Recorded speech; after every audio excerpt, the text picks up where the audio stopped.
right, we are back. Back with Live with Lisa. If you guys are here, hey, give me a quick comment. Let me know where you're signing in from. Welcome back. Live with Lisa continues today. We're past the halfway mark, and we are trying to get a deal in the next approximately 2 weeks is what we got left. If you're here for the first time, do me a favor, hit share this stream right now. We're getting so close. So close. We got a lot of stuff going on in the background. I'm excited to bring Lisa on board. We're both a little tired, actually. We're traveling, got stuff going on, got life going on. I just touched down in the next city I'm visiting here. So without further ado, let's bring Lisa on the call. Everybody give her some love in the comments and welcome. Hello, everyone. Happy to be here today and ready to work my butt off. All right, good. Well, give us a quick recap. Tell us what we're doing today, Lisa. Let's jump right into it. So a couple things that happened yesterday. Got lots of leads on private investors. If you remember yesterday, we worked on that script of what kinds of things to say, how to open the conversation, and how to really get to the meat of what they're looking for. So I worked on that script, and I think it went really well. In talking to all of them, they had great feedback, said, unfortunately, a couple of them said they couldn't help. And one of them just won't have capital to deploy when we need it. The second one said, thought that they could do a blanket mortgage for the property cost and the renovations, and that when we talked through it and looked at all the options, that wasn't going to work either. Even though they had some options, but at some point it doesn't make the deal viable or feasible. I think Ben had to drop off because he's having some connection issues. He'll pop back on, I'm guessing. And so I was working the phones last night and, on my lunch break and in the evening, I was working on those, talking to different private lenders. I feel like that script really made a difference in terms of my confidence, my ability to be clear about what I was looking for and to ask good questions of them. And they asked good questions of me. And so we were able to, build a connection for the future, I think, even if they couldn't help me. Both took the time to give me some specific advice on things to watch out for and things to look for in a reno or a flip like this. And one of them, although he could get me money at too high a level, like he said, it was too much money, too costly. The percentage was above 20%. So he said he wouldn't be doing his job if he recommended that option. And I appreciate that. I want people that are straight up and are going to give me the information I need. I'm not going to say that's not stressful because it is. And he, at the last individual, Aleem said to me that he thinks that the way to go for this deal is with a JV partner. And I was thinking about this last night. There's also another option, and that's to wholesale this deal. So we could look at wholesaling this deal, I think, because we did get it at a fairly good price. And we have some idea of what the renovations needed for the property are. So we could look at wholesaling it. And also I want to look at a JV partner. I've exhausted. I followed up with everyone who reached out, and I sent messages back asking for phone numbers, or if I had a phone number, I left a voicemail because I didn't get anyone in person. And I haven't heard back yet. So what's my option, Ben, now for a JV partner if I don't have anyone in my Rolodex? I just aged myself. In my contact list. In my Rolodex. Is that what you said? Mm-hmm. Yeah. All right, good. Well, hey, first of all, I'm happy for you for what we're doing. We're really consolidating a lot of things into some very specific action steps. That's great. So let's just say you're brand new, you have zero in your Rolodex. Everybody on your Rolodex says, hey, get lost. So let's kind of go through that piece. So there's all kinds of investors and private lenders and people with equity all across Canada. There's an important piece here that we all need to understand is that we have to dig the well before we're thirsty. So if you're a brand new investor and you've never raised money, you've never done a deal, and you've never really built relationships, then you're starting off where, like, why most people get stuck in this business. They don't know anybody with capital, and even if they did, they don't even know how to ask the question. So what can we do? We have to start farming some relationships. So we want to put ourselves out there. We've got social media as an option. We've got communities like Cashflow Tribe. There's thousands of people in CFD, thousands. Okay, so we need to reach out and go, hey guys, working on some deals, got some opportunities. Who's looking to connect? Who wants to get a deal done? That's the second component. The third one is this. The third one a lot of people don't utilize is the power of webinars and Facebook Lives. Okay. So you can go live and say, hi, I'm Lisa. I'm an investor. Here's some of the deals I'm working on. If you want to get connected with me, you want to know more about what I do, or you're in my town, want to go for a coffee, shoot me a DM. Let me know what's up. So we have to start farming. Most people don't have a good network. So, or they have a good network who actually has money, but they don't know how to have the conversation. Now, you have a massive advantage because you are in Cashflow Tribe and you're connected with the mastermind. So I would always go there first. Not just for the people there, but remember, it's other people's money. That's people that you know and people that they know. We have to do a great job making sure that we have open dialogue with people that we know, saying, who do you know? This is where a lot of people, this is where the lazy bus comes in. I don't want to do that. I don't want to talk to people. I don't want to do this and that. Okay, so your plan B then just go to work 9 to 5 for 5 years, save up all the money and pay for it yourself. Some people don't want to actually go through the exercises. The ones that do, this is the formula.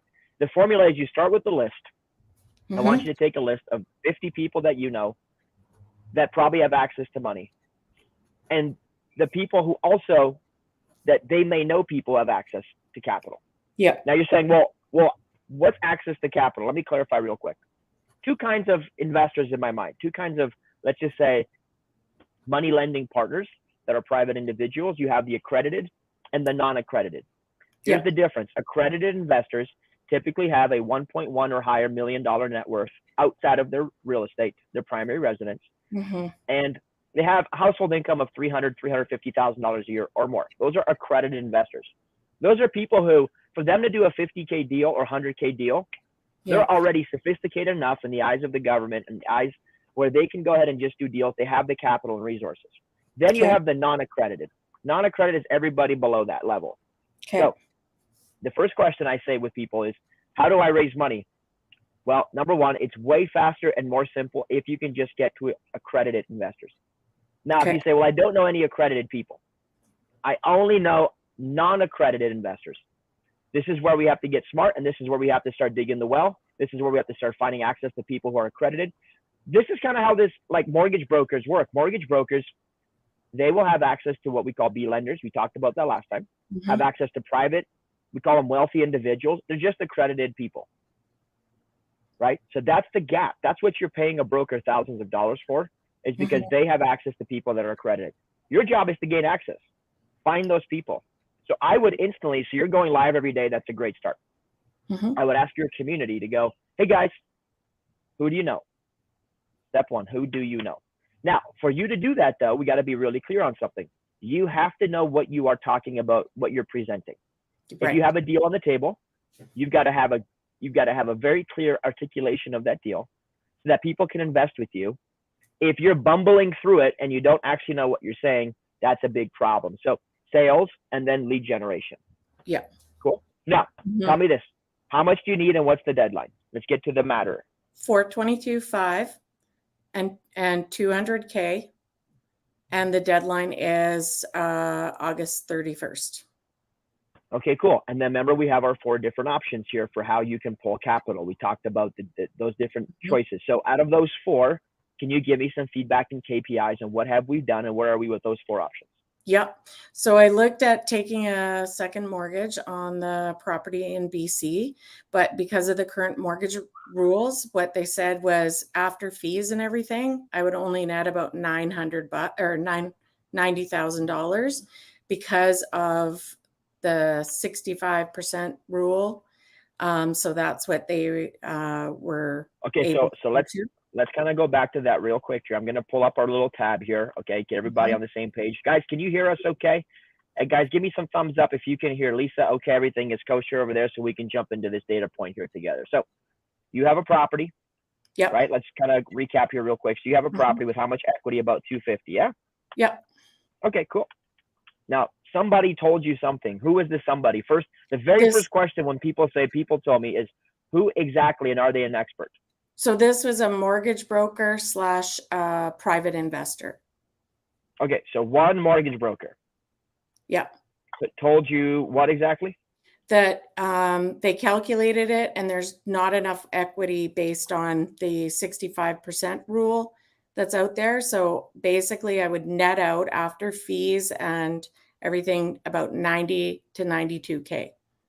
Okay, so $90,000 in equity. Fine, cool. And at what rate? 15%. Okay, so you can get $90,000 at 15%. That's what I'm hearing from you. Yeah. Okay. What did the other mortgage broker say? The other one said that there wasn't enough equity for them in either of our properties to make that worthwhile for them. So they don't have a program where you can actually, so they have limited resources in terms of lenders. Yeah, and he said that he couldn't meet the August 31st timeline. Okay, so the deadline is the problem. Okay, deadline is problem, and then lack of resources. I'm going to share a quick secret with you here. When somebody tells you can't, I want to be real clear because I grew up in a communist country. I do not accept communism. I want you to say that with me. I do not accept communism. I do not accept communism.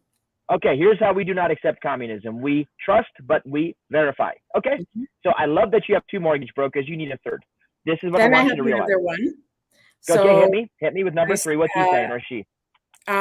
They're saying potentially they could fund the renos and the purchase price, but they want proof of funds for the down payment that they came from my account. And how much is the down payment? 84.5. Okay, so you have basically 3 different responses from mortgage broker. Okay. So let me just kind of explain this. So a mortgage broker is an independent business. Yeah. If a broker tells you, or even a bank tells you, this is the rule and you can't, you have to get a second opinion. 100%, because what they might be saying without telling you the truth, I don't have the resources to do it. I'm actually too lazy to put in the work. This is more work than I actually want to do. And we don't have the resources. We don't have enough lenders. We already have too much inventory or too much of that kind of loan. We don't want any more of it. So when people say you can't, instead of you getting discouraged, option 2, option 3, option 4, because you have 3 very different responses here. Yeah. Oh, and there was a 4th option that will only fund $400K of the initial purchase at 15%.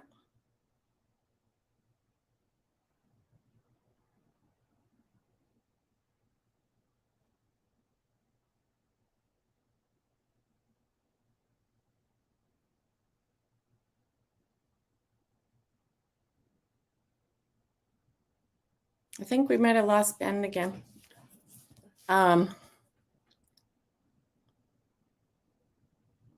So while he's doing that, 2 of the mortgage brokers asked for scope of work for the reno, and a 3rd asked for, or one of them asked for a full official quote from the contractor prior to agreeing to fund the deal. And in order to do that, I have to put down a deposit that's non-refundable of 20% with the contractor, and that's not feasible if the deal wasn't going to go ahead. So that's where I'm at right now. And I'll tell you all that the script that we worked on yesterday, 100% difference in confidence level. And I worked and got my numbers on the piece of paper, which is behind me somewhere, and was able to really get clarity on what am I asking for and how do I start the conversation with them. And then they just took it from there. So I didn't have to write out all the answers to every question that they might ask, because most of it I knew the information. So it was much easier going in with that script. And so I imagine talking to a JV partner would be a potential JV partner would be the same with a script. So, I think we all get nervous about that. And in hindsight, I probably would have done what Ben mentioned, which was fill the well first. So get those investors in place first. And that's one of the gaps that I would say that I had. I just kept going with some background while you were. Love it. Love it. Hey, don't you love internet? Wi-Fi. I do. Dustin said, I'm in shock, so I completely froze. Okay, but I think I'm back now. Okay, cool. Well, we are here. So I was saying there's a fourth investor said they would, private investors said they would come in with $400K towards the purchase of the property. Love it. Okay. So where do we want to go from here? We understand we have kind of 4 options. They're very different options. Our job is to piece this puzzle together in a way that's intelligent for you. Yeah. And that doesn't expose you unnecessarily to somebody else's rules or protocol that may or may not be a good deal for you. So we got the 4. So they're going to fund $400K. Give me the terms on that real quick. 15%. Okay, 15%. Great. All right. So all of these resources, did these all come from a broker? Nope. They all came from different paths I had been following. 2 of them came from Drew, who's the realtor. Okay, but is this first on a mortgage broker? Yep. Okay, and then who is this Deadline? Also a broker? No, private investor. Yeah. Okay. Oh, so that's a difference. Okay, this is a private. All right, cool. So their rules don't allow you. What about this? Yeah, this mortgage broker. Funds broker. That's a broker. Yeah. Okay. And last one, private. And then what is this? Private. Private. Okay, so you have a couple of each here. All right. Mm-hmm. Okay, so let's talk about the next immediate step forward. By the way, the way that this kind of works is a German word called Schwerpunkt. It means you take all of your resources and you put it on one centralized focus of attack. So that's how I do all real estate transactions. So when you see me get very specific, it's because I want to keep pushing and pushing and pushing and pushing until I either see a crack and I can get through, or it's not a crack and we have to find an alternative route. But most people, they failed to push hard enough. So you got 4. 4 is a good start. Okay. So let's look at our options right now. Our options are, give me, as you see them, what do you believe the options are? So there's 2 other things I would say. One is I have an appointment with the bank to try to get a HELOC on the property in BC, or to look at a refinance, which I don't think would happen in time, but then they may be willing to do a bridge loan or something like that. Okay, good. All right, so this is one property. In your assumption, what's the bigger challenge here? Is it the property and the numbers on the property, or is it you and your personal financials? What do you feel is the bigger problem? I think it's that I don't have enough of my own resources to deploy on this right now. And so I feel like I don't see where some of the options are. I don't know what the options are. I don't know where to go next. And the only path I can think of is a JV partner, because that would help with the cost of borrowing, but it would also, there's lots of paperwork and folks saying, I'm not sure we can meet that deadline. 3 of them said they could definitely meet the deadline. One is like still waiting for lots of things that I won't have before the deadline. Got it. Okay, cool. So we have our options. We have bank. We have, let's call it the secondary market. Secondary is going to be broker. Okay, cool. Then we have private lender. Okay. And then we have JV. This stands for joint venture for those of you guys that are home. Cool. And by the way, this is a lot of what we focus on for raising money, is understanding these buckets and how they serve you. So you had option one kind of here came from a broker. All right, cool. Secondary broker says, hey, this is one option, doesn't work for me. You had one private basically go, I don't have money. It's kind of what that is. I don't have the money, I don't have the resources, I can't meet the deadline, yada, yada, yada. Again, that's their business problem, not your business problem. You get that, right? Okay, cool. And then number four, we have another private that says, cool, I can do 400,000, but it's at a rate of 15%. So let me just make sure everybody is on the same page. Can everybody understand? And do you understand this concept here, that there really are a few different choices here? What is the bank telling you as an option? Well, they just basically didn't tell us anything, just set up an appointment. Okay, so they're not going to really work fast enough on the front end. I don't think so. We couldn't even get it. The earliest appointment they had was next Friday.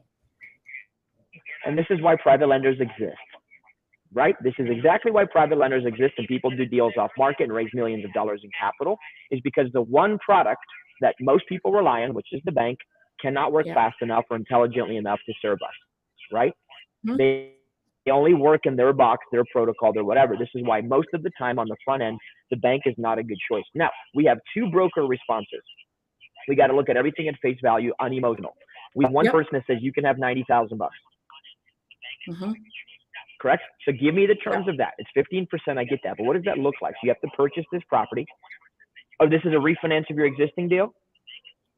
No, it's a second mortgage on that existing property. Okay, cool. All right. So we're going to work out a deal scenario. So we get a second mortgage for 90. And where can we get a first for, and how much loan to value?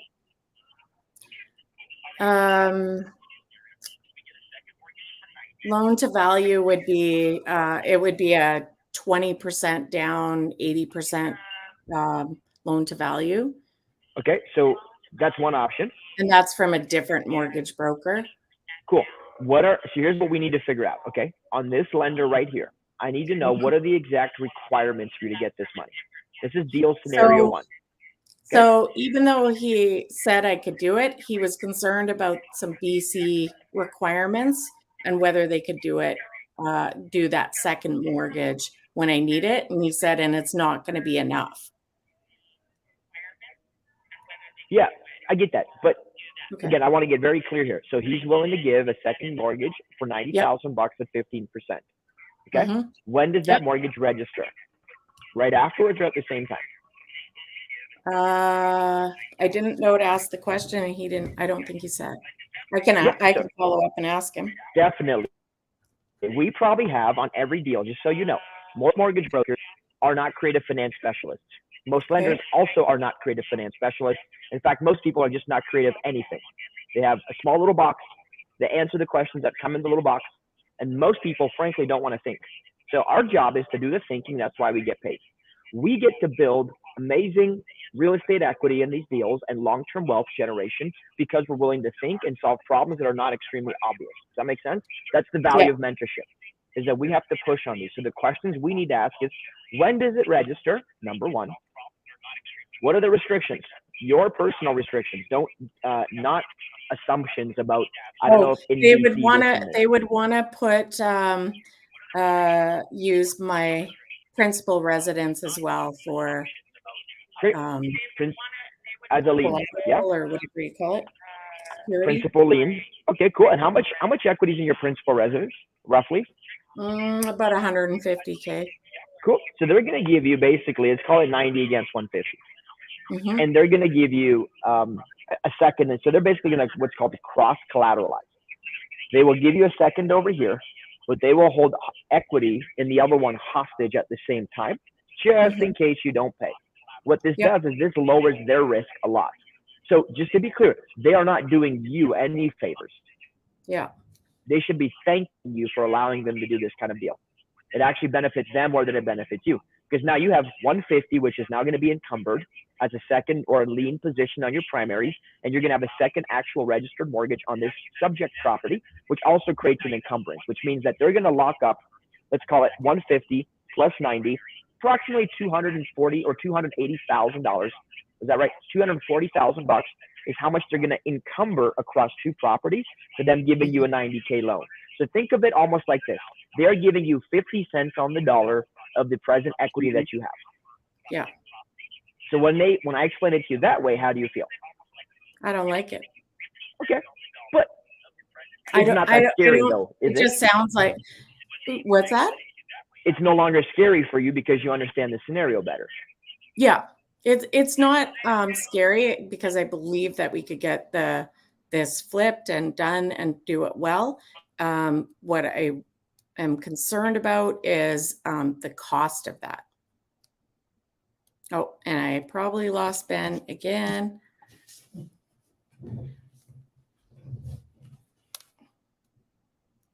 So I guess in the comments, if any of you want to put, would you do this deal with that? And I remember I still have to look for another 110,000 from somewhere else.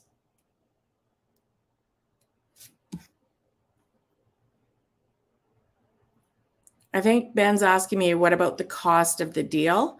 What is making me uncomfortable is that I'm paying 50 cents on the dollar for money that I already have locked up in my property. It doesn't concern me encumbering my principal residence because I believe we can get this flip done in a solid time frame and do it well and see a good profit from it. But the cost of borrowing when I still have 110 to find is a concern. Okay, cool. I am back now. So they're kicking me off on and off here. They're trying to keep this deal down. It's the brokers. Yeah. I think the mortgage brokers have a hold of my Wi-Fi. And they're like, don't share the secrets. Don't give them all the facts. Okay, don't mentor too hard. A big secret I found in business and real estate is this one principle. It's not that hard, but it's going to be a little bit harder than you want it to be. Yep. If you think that and you keep that in mind, then you can really start to kind of work through some of these challenges a little bit. Mm-hmm. All right, let's go back to your document here because I want to make sure. And I know, guys, we're basically at time in a couple minutes. If you want us to keep going for a few, because I know that we're having some Wi-Fi challenges, give me a thumbs up. Let us know if we can go an extra few minutes to kind of capture some of this conversation here. So I can go to maximum quarter after just because I have another meeting for work. Beautiful. All right, so we got a second mortgage broker willing to do 90. So you said that the cost may concern you or otherwise, but this is a multi-component deal. Mm-hmm. So the first, okay? Yep. We can get a first now from the following: RSP. Okay. We can get a first from a bank. We can get, because I'm assuming here they're doing. What is the percent equity? What does 90,000 represent? I think of the total purchase price. Oh, I will tell you. It's you mean of that plus the renos? Well, are they giving you? See, you're bringing the renos into it a lot here. Let's keep the renos completely aside for a second. Okay. Here is the 90 for the 380 with renovation. 380 to 50 is oh, sorry. I'll do that math better. 90. So just 90 divided by the purchase price. Mm-hmm. I just turned off my calculator instead. 21.3. Okay, so let's just say we got some math to work out. It's about 20%. Yeah. Right? So they're covering about 20% as a second mortgage, which means we're going to be able to bypass what? What are we going to bypass? The concern from that one mortgage broker about where the funds came from. Well, what entity are we bypassing when we put 20% down? Oh, CMHC? I don't know. The dang old CMHC with all their rules and regulation and sense and blah, blah, freaking blah, blah, right? We are bypassing CMHC. So now we get to go to a first lender and go, hey, we only need 80% loan to value. We only need 80% LTV. We already got a second in place. Keeping in mind that a first lender now, they're in first position. In the event of default or anything going bad, they get paid first. That's why they're called the first lender. They get paid first, and the second lender would get paid after them with any money left over. So the second is some risk. Listen, 15% for a second mortgage, guys, you need to understand when the rates have gone up is a pretty darn good deal. I like the fact that they're numbering you here and here, but at the same time, though, they're giving you liquidity over the, I don't know, I would give you 90K second mortgage, 50%. I can charge you on a second, but not an institution. So we can now, we got to rephrase this, how we're doing this. Hey, hypothetically already have $90,000 in the second mortgage. Beautiful, great. What I need to do is get the 80% of the purchase price, which equates to how much? So your purchase price minus 80 grand is, or 90 grand. 225.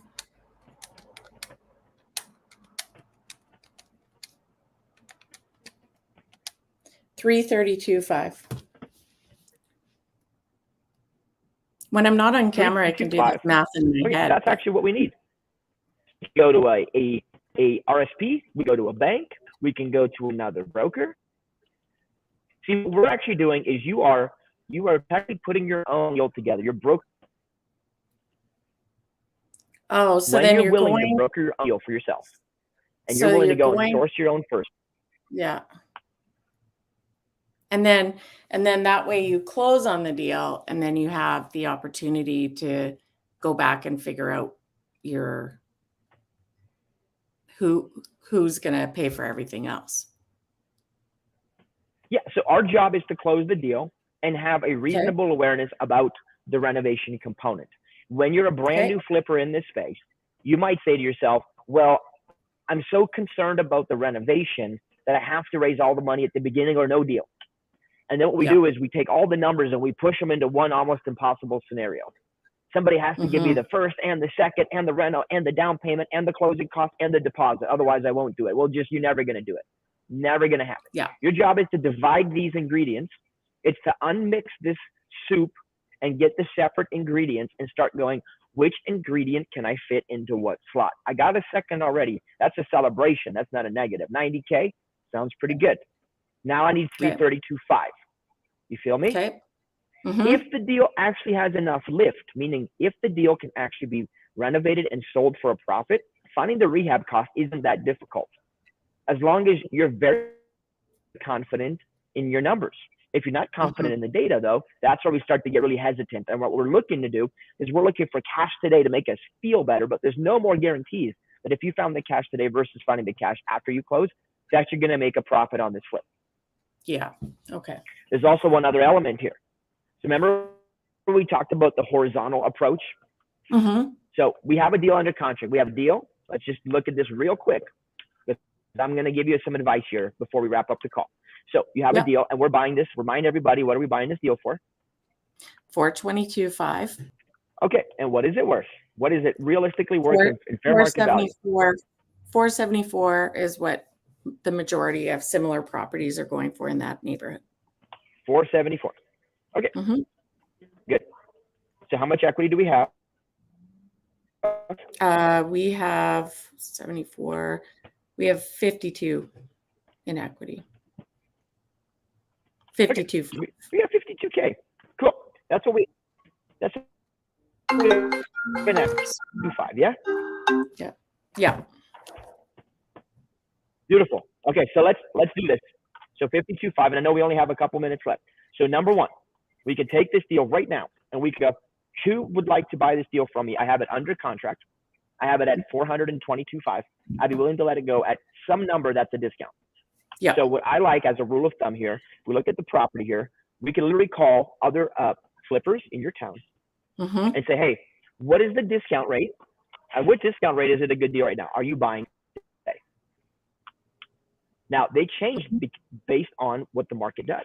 So if the market drops 20%, maybe they want to buy at 30. If the market is super rock like hot and you can't find a deal anywhere, people just buy the deal at market value because they have a different purpose than you.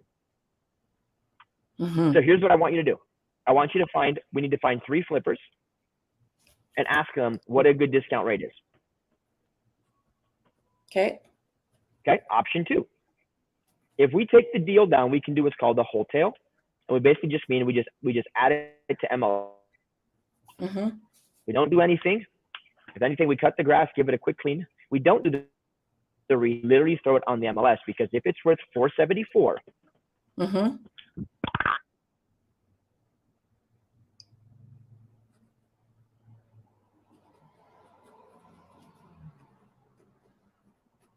all right, here we go. We're back. Technical difficulties. So 474. Let's just say it cost us something like, I don't know, 20 grand to close the deal. We can do the math on this. Yeah. Okay, 20 grand to close it, get a little bit dollars for 30 days, whatever the case is. That's going to be 454,000. Yeah. Minus the 422.5, right? Ish. What do we got here? We have about 30 grand, don't we? About $32,000. Yeah. Now, commissions may eat into that. So maybe we're looking at a selling by owner type of scenario. So let me recap what I'm doing. I'm taking the property right away as soon as I have it under contract and I have the rights to this deal. I'm going to go, hey, if anybody wants to buy it at this price, I'm out. You guys can have it. Okay. I want to open up my exit strategies as soon as the deal is available to me. So I don't remember, my purpose is not to box myself in ever with real estate. Yep. Right? You're kind of boxing yourself into the financial thing. Yeah. And we can raise the money, but if it's way more stress than it has to be, then why don't we just flip this one, wholesale it. Go and raise money for the next deal. Maybe the deal's the problem. Maybe the timing is the problem. Maybe you just don't have enough people in your world that know you yet. And that's also a very realistic problem. This is why everybody needs to be in a mastermind, because you got to kind of dig the well and build this infrastructure. Otherwise, this is why people get stuck and they don't do deals. They go, I don't have any money. Well, but you didn't do anything to ever have access to money either. Yeah. Not really. Okay. Yeah. Wholesale, then we can do the flip. So if it makes sense on the flip, it'll make sense on the first two. Let me say that one more time. If you and I can make money off flipping this deal, then we can make money wholesaling it. There's a very strong chance we can make money wholesaling it as well. Okay. So we can back our way into. So we've done the flip. Okay, cool. It works as a flip. Cool. Let's try the wholesale. Cool. Let's try the wholesale before we even get to the flip combo. Okay. This is the exact reason I'm telling you not to stress out about raising money for the flip, because what if we never even get that far? Yeah. Now, who would buy it as a wholesale? Somebody who's going to live there. Okay, so who buys hotels? Retail buyers and long-term landlords. Okay, those are the two kind of like bigger target audience. So you could do this. Take the deal. There's like probably 5 or 10 Facebook groups and pages in Canada where people just throw their deals. You have the deal under contract. As long as it's your deal and your name's on it. Hey guys, I have a deal. Who wants to partner? Who wants the deal? Who wants to do the work? Yeah. What I would do is offer up everything you know about the deal so people can make an informed decision. Because other people, other investors have different economics than you do. Somebody may desperately be looking for a flip. Another landlord may be looking to maybe they just sold the deal and now they want to go buy another one and keep it for themselves long term. And they're like, oh, finally a good deal off market. Okay. So I'm always prepared to go wholesale, I'll do the flip. Okay. And if the flip doesn't play out, now we're going to start focusing on our money mastery. And money mastery will allow us to refinance the deal, keep the deal as a rental or as an Airbnb. We have 5 different potential exits. Okay. Okay. So I'm opening up the dynamic of this conversation a bit. So there's 2 main things I want you to walk away with. Number 1, before we even get to the close of this thing, let's just see if we can pre-sell it. Okay. Okay. They pre-sell condos all the damn time. They haven't even built anything and they already took your money. Yep. Okay. And then number 2 is this. This is one of how many existing offers and deals do we have under contract? How many other ones do we have under contract?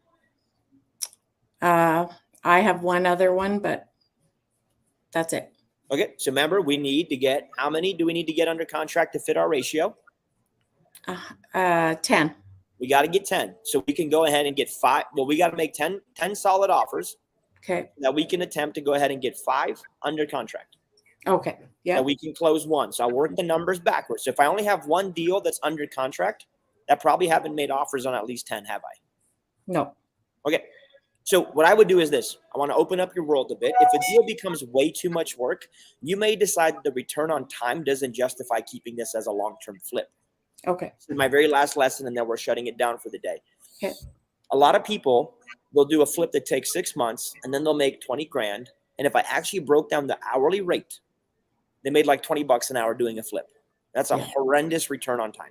Mm-hmm. You're able to take this property and instantly go ahead and put it out to market and make $5,000 or $10,000, giving it to another investor. And maybe you work 2 hours for 10 grand. What is that return on investment? Okay. On time? Yep. $5,000 an hour. Okay. So we have to be very mindful about return on time as it relates to return on investment. It's not just about the ROI. Right. ROT, right? ROT and relation ROI is the formula. For everybody listening to this call, if you're a person who really knows you're making $20 an hour, flipping houses or being a landlord, that is not the play. That's called a job. That is not a business. Mm-hmm. Okay, so final thoughts back to you. I know we're having Wi-Fi issues, but we're gonna conclude the call here. Yep. Okay. So I know exactly what I'm gonna do, and then go for it. So I'll get all that done and report back to you tomorrow. Can you give us an update on your dog? Because I know that that's part of the dynamic as well. Yep. She was not good last night. I got her back from the vet hospital, and then she was unresponsive in the middle of the night when I checked on her. But she seems to be eating and drinking now, and you can see her there. Hey, puppies. She's perking up. Okay, good. So I'm hoping that's a sign that she's on the mend. Oh, that's so good. That's so good. We love the dogs, and we know life happens and gets in the way. Yep. And so folks at home, send her some love right now. We're so happy family's getting back. Dog's doing better. We can pick up some steam on the real estate side of things. So, okay. I feel confident I can tackle this list and go through these things and know what to do. And listen, you don't have to get overwhelmed. Scarcity enters when we run out of options. Yeah. In order for you to increase your abundance, what I do in my life is I increase the amount of options. That's how this works. Oh my God, I just have one deal. I'm so stressed. Go put 9 more offers. Yeah. I'm serious. That is the secret, right? Oh, my one lender said blah, blah, blah. Go get 10 more lenders and make sure that one becomes less significant in your life. Yeah. You know, this is a massive secret for me personally. As soon as scarcity comes in, I realize I don't have enough options. And if I don't have options, I need to go find more. And if there's something I don't know, I need knowledge. If there's somebody that I don't know, I need proximity to people. If there's resources I don't have, proximity to people. Again, people have what you want. We have to increase our available options so that we can decrease our overall stress about one component of the deal. Does that make sense? Yep. So I want you to go, Yeah, and even if you apply it to this process, the velocity has meant that you can't hyper focus on one aspect of the deal. Deal making is like, there's not just one deal. There's 100 deals we could do at the same time. Our job is this: preserve our energy and our attitude.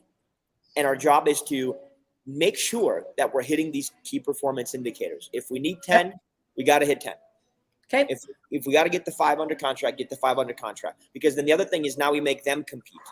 And we tell the seller, we tell the broker, we tell the agent, we tell guys, I have 5 more I'm working on. You need to get your stuff together. Yep. Get your stuff together so we can do a deal. It's literally the ball is in your court. Yeah, but Lisa, we have to do all this crap. Well, then you're not a good fit for me because you're way too slow, or you don't have enough resources to serve me as a customer. That's your problem, not mine. I want a salad and you sell burgers. Just tell me you sell burgers. Don't tell me that salads don't work. Right? These are the rules. They're not the rules. Those are your rules because you don't have a program for me. That's fine. But I need to know. That's why I need you to have 4 options, 5 options, and go, no problem. So when we come back, we go, hey, Ben, this one said this one said this one said this one said this. I'm going to work with the second lender here. And now we're going to need to find a first lender here. And this is how I'm going to do my second equity on my property. And if I can't do any of that stuff because money seems to be the challenge right now, I'm going to wholesale this sucker, make $5,000 and go on to the next deal.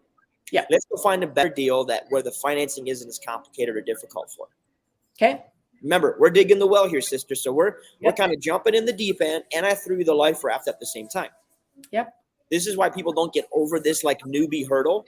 It's because it takes a lot of energy and focus and clarity, and you're solving 3 or 4 complicated things at once. But it doesn't Yeah. have to be hard for people. They just need to get super focused. And you are doing that a great On job. what the options are. Yeah. You got it. Great. Okay, my friend. Well, hey, we will see you tomorrow, folks. Tomorrow? We're getting close. Can you feel it? Lisa, can you taste it? I can. Getting I can close. taste I think we're getting there. I think a little bit more, and we'll be Yep. able to hit that target pretty soon. So we'll see you guys tomorrow, back in the same place. Both of the Wi-Fighters that keep trying to kill us, they can't take us down. We're like Rocky Balboa in this thing. Peace out. Great job. We'll see you tomorrow. Let's keep it rocking. Folks at home, this is Sharon. You can join us online at cashflowtribe.com and be part of our community. Totally free for you guys to do that. And you can connect with us on Facebook, Cashflow Tribe.